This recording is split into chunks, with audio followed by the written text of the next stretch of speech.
Hey everybody, back with a new episode of Downton Abbey. It's been a few weeks since I watched the episode, which I'm thankful for, because that was really tough. And I was mad and sad and all the above. And the episode that I had to watch after that also had a character death that I love. So like that whole night was just like the worst. So I've had some time. I'm hoping the show we'll do a bit of a time jump. I hope we're not in acute grief when we get back. I don't want to cry anymore. But I'm so sad about Sybil. I loved her. I thought her character was just so winning. And I loved her relationship with Tom. She's not even get to know her child. This is awful. Is the family going to abandon Tom? I wouldn't think so, because he's going to have their child, but you know, he's still dealing with that stuff in Ireland. But he's kind of stuck there, I guess. I'm just so sad.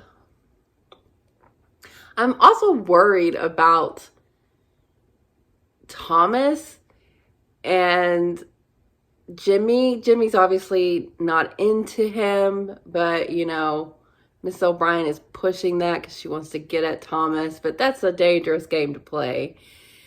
And I don't know where that's going to go, but I am worried about it. I'm so glad that Lady Isabel is letting Ethel work for her, but not really putting her in a position to do well. Like, she's not a cook, but unfortunately Miss Bird fucked off, so she's kind of stuck with her. Let her go train with Miss Patmore a little bit, you know? But Anna has a really good lead for Mr. Bates, so I'm hoping we can come to a resolution and get him out of prison finally, please. Matthew's still doing his thing with trying to get the finances in order, although he was, you know, kind of doing that at like the completely wrong time last episode. But I'm sure something's going to come out of that too. And, you know, he's wanting to have kids. And I don't know if what happened is going to make Mary not even want to entertain the idea. I don't know if she was even already there before that happened. So a lot of things to get back into. But I am devastated by the loss of Sybil. She was one of, if not my favorite character. So that was just awful for me. But yeah, let's get back into it. Is it over? It'll never be over. When one loses a child, is it ever really over? No. I was wondering if I might try to take her out of herself. Perhaps give a little lunch party, nothing formal. And I could cook something special. Well, we don't have to decide that now. I'm not saying it'll all be done by Tuesday, but this is the moment we've all been waiting for. It's so nice of you to say we. Yeah. I mean it. We need some good news in this house. Yes, we do. And this is it. Do you think I miss her any less than you? I should think you miss her more. Since you blocked the last chance we had to prevent her death. He obviously did not want this to happen, but she feels how she feels. Do you know what you'd like her to be called? I'd like to call her Sybil. Oh. Of course. But Sybil will be Catholic. What? You don't get a say. It's time I started my morning. Mr. Carson's made it very clear That no one from the house is to have any dealings with me. But surely you're not afraid I'll corrupt you, are you? I am not. Okay. Then why should Mrs. Crawley be punished for showing me kindness? I think it's ghoulish to call her after Sybil. It's not up to you. Well, I don't. I will not criticize a mother who grieves for her daughter. Yeah, you can't. I think she's grieving for her marriage as well as for Sybil. Maybe so. I do not speak much of the heart, since it's seldom helpful to do so. But I know Well enough, the pain when it is broken. Thank you, Mama. You're here because you're kind. Am I? Yes. Right, this is a list of what you'll need. I was wondering if you and the girls might come to me for luncheon on Thursday. Do I count as one of the girls? Yes. Of course. I'm afraid I would only bring my troubles with me. They're welcome. Are you looking forward to your outing with Mr. Mason? I am. It's a lovely place. You should go with her. Or I could come out with you. You know the trouble with you lot? You're all in love with the wrong people. That Take is those very upstairs. accurate. I cannot feel bells and incense and all the rest of that pagan folderol Oh as my pleasing God. to God. I see. Tom, So is he Get not him. pleased by the population of France or Italy? South America, Portugal. Have they missed the mark too? And the Russians and the Spanish?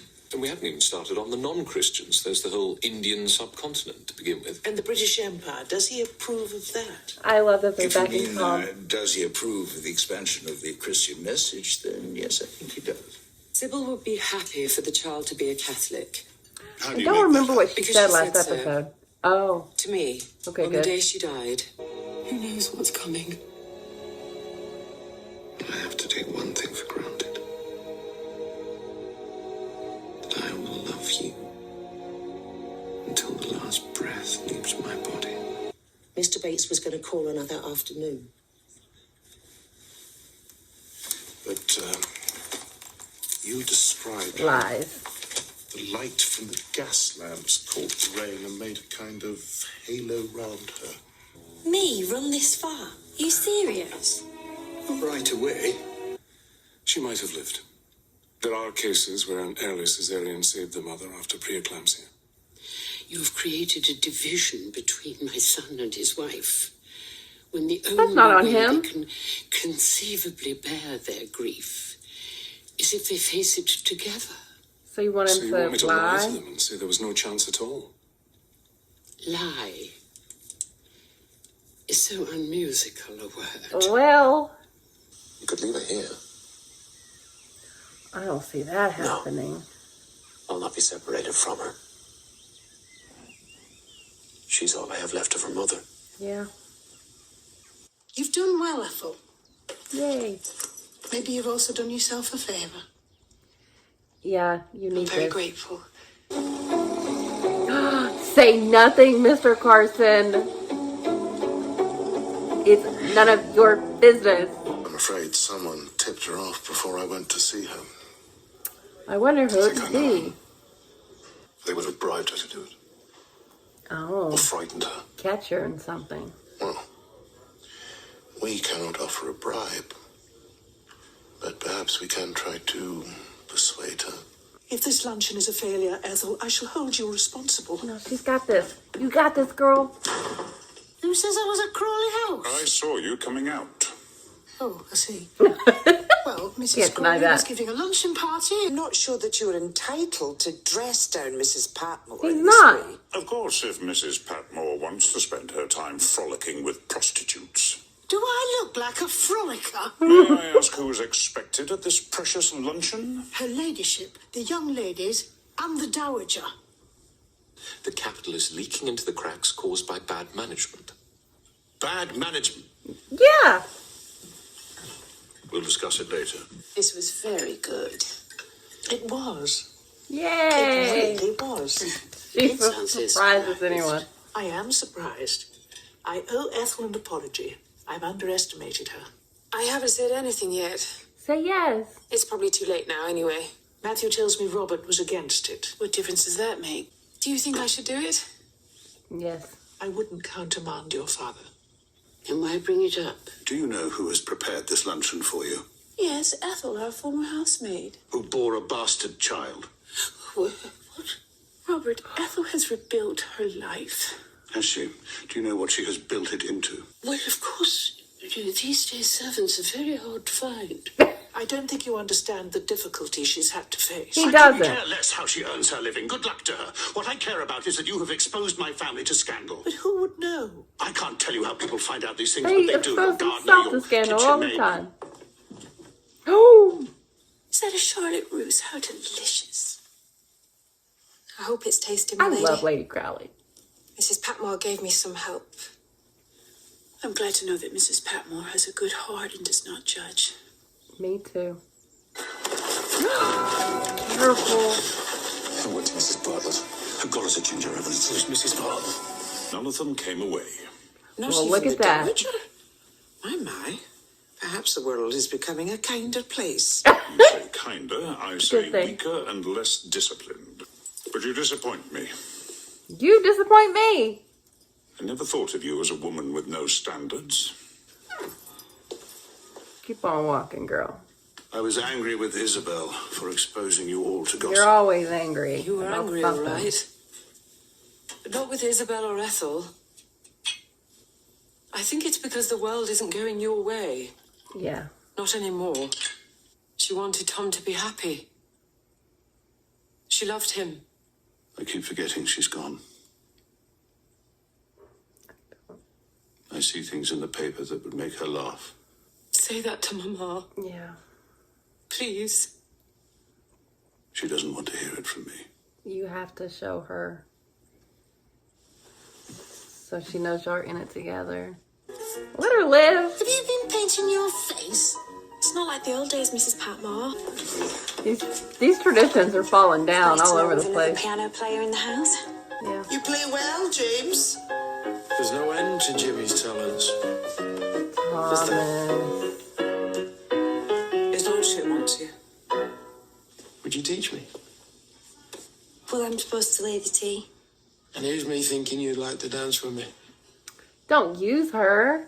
It'll take a few weeks for the formalities, but he'll be released. He's Mr. got to is quite survive these last couple weeks, though. So Mr. Bates is coming home. Oh my So God, happy please. for you. Isn't it marvellous? Yes, that is absolutely marvellous. Do you want to telephone Murray? If you do, tell Carson. He'll manage it for you. Yay.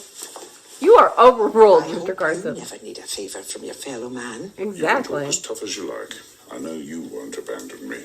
He's only learning it to please our Ivy. Aren't you, Milado? Is that true? Well, of course it is, your Honor. It is. What is going on here? At a time like this of sober dignity. It's Alfred who looks like a first footman to me. All right. Take a leaf from his book and learn to conduct yourself with discretion. I don't suppose you want to practice. I'm very busy. Why don't you ask Ivy if she's got any spare time? Yeah, you knew that was coming. When everything is weighed in the balance, I believe that Lady Sybil was going to die. I guess this is a comfort.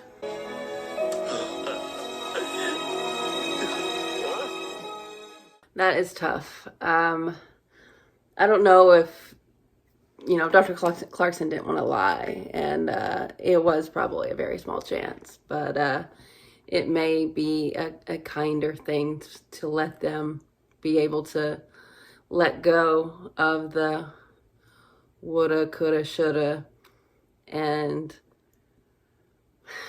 accept that she died and you can't live in the what if.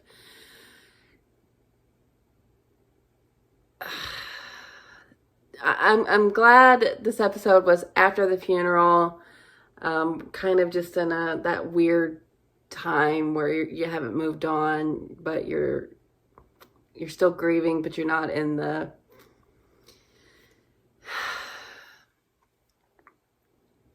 acuteness.